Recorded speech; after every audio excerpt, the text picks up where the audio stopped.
pessoal!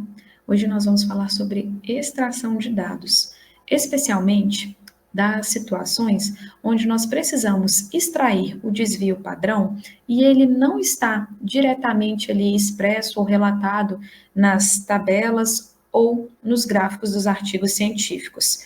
Para isso, nós vamos utilizar esta calculadora, aqui no Excel. Esta calculadora, ela nos permite, a partir de valores que são relatados no artigo científico, imputar os valores do desvio padrão.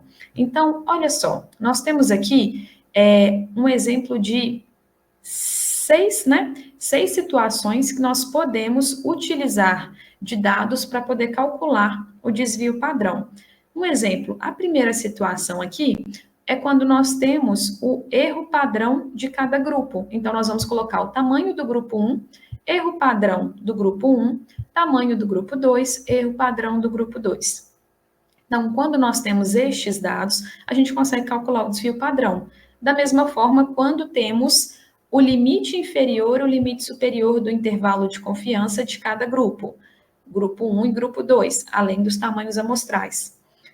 Aqui, nesta opção 3, nós vamos conseguir calcular quando temos o erro padrão da diferença entre os grupos. Então, nós vamos colocar ele aqui, o tamanho de cada grupo, para poder calcular.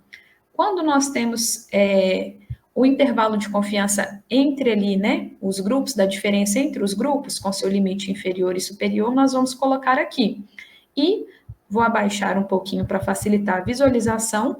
Quando nós temos ali, o valor de P e o valor de T exato da diferença entre os grupos, nós vamos utilizar essas opções aqui de baixo. Então, nós vamos colocar o tamanho do grupo, a média e o valor de P.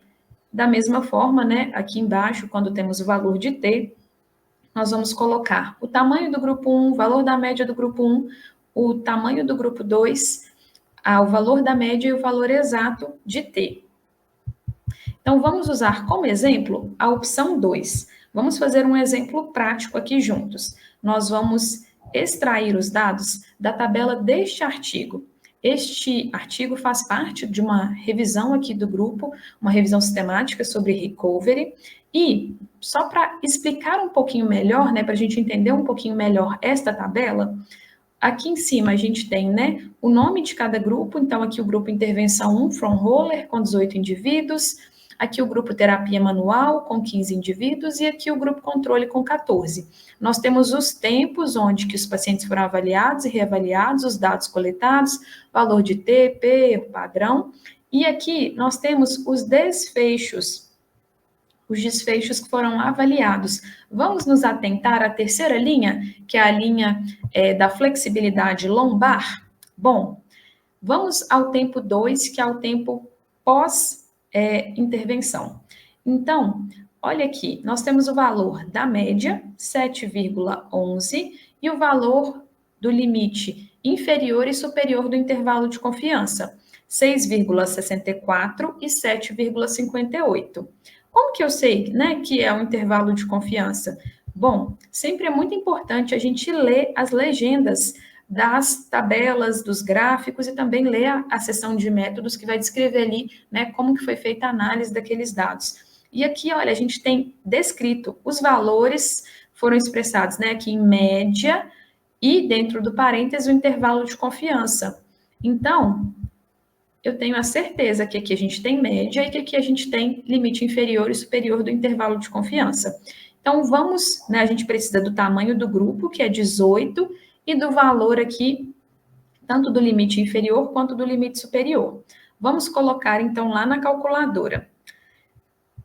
O tamanho do grupo é 18 indivíduos, o limite inferior, 6,64, e 7,58. Agora, vamos colocar os dados do grupo 2. O tamanho do grupo 2, que é terapia manual, são 15 indivíduos.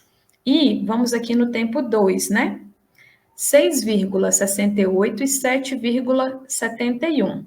Então, vamos colocar lá os dados.